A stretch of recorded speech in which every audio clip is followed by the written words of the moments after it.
Today we're going to be working on using text evidence to answer questions as we read aloud Flat Stanley at Bat. Stanley Lambchop lived with his mother, his father, and his little brother Arthur. Stanley was 4 feet tall, about a foot wide, and half an inch thick. He had been flat ever since a bulletin board fell on him. So I'm wondering, why is Flat Stanley flat?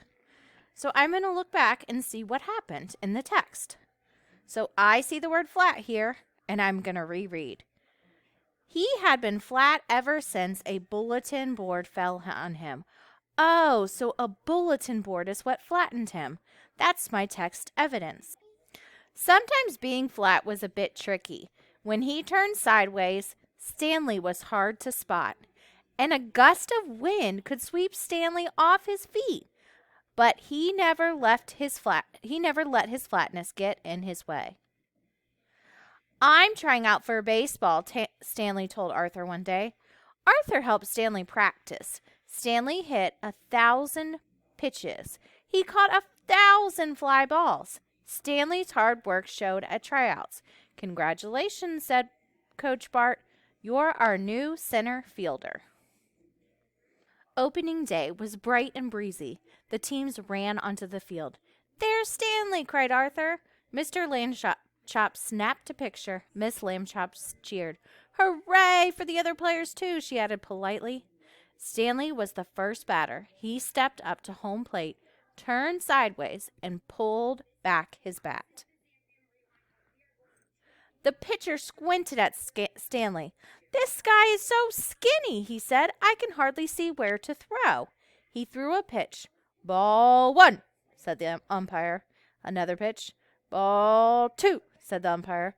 2 more balls, and Stanley earned a walk. Good job, called Coach Bart. So, why did the pitcher have trouble throwing the ball? So I can see here he says something about throwing. So I'm going to reread to help me answer this question. This guy is so skinny, he said, I can hardly see where to throw. Oh, so because Arthur was too skinny, it was hard for him to tell where to throw. So that worked out in Stanley's favor. Stanley's team played well. By the 9th inning, they led 6-5. The other team had one last chance. The best hitter came to bat and blasted the ball towards the fence. Just then, the spring breeze picked up. Stanley ran and leaped into the wind. Whoosh! Up floated Stanley. Plunk went the ball into his glove. Great play, Arthur called. Not everyone agreed. No fair, yelled someone in the crowd. Are flat players even allowed? Stanley felt crushed. That night, Stanley talked to Arthur. I am a good player, he said. And not just because I'm flat, but how can I prove it? But I think I know a way, Arthur said. How do you think Stanley is feeling right now?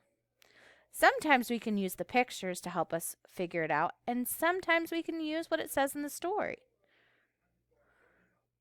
So I'm looking here, and I know that Stanley's face is kind of sad. And I know that people were saying no fair.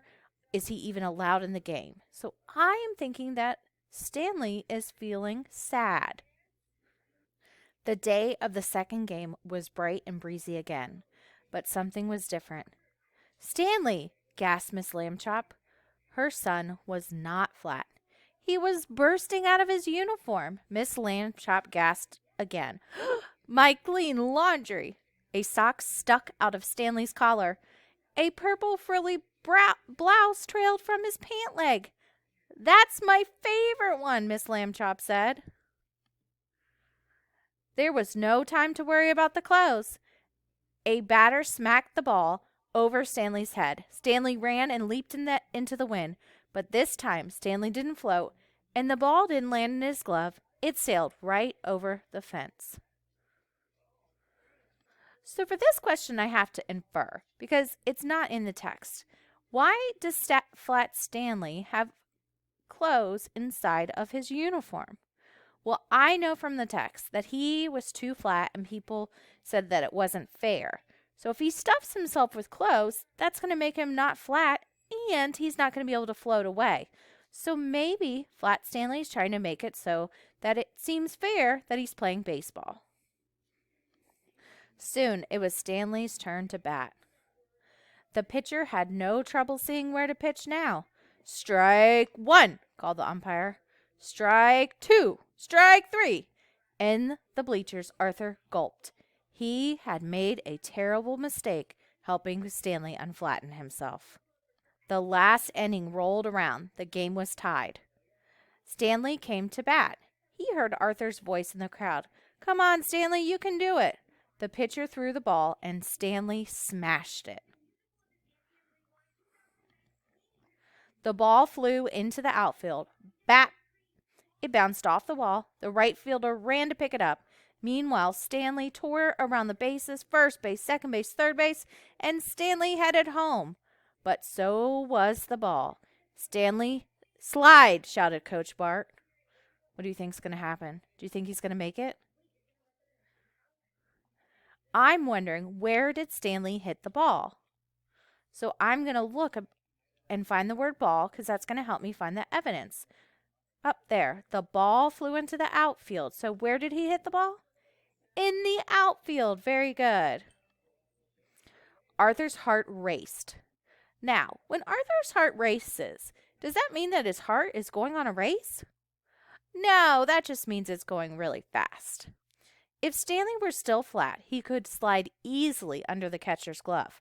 But now, Stanley stretched out his arms and dove into home plate. There was a swirl of dirt and socks, and then the umpire spread his arms. "Safe!" he called.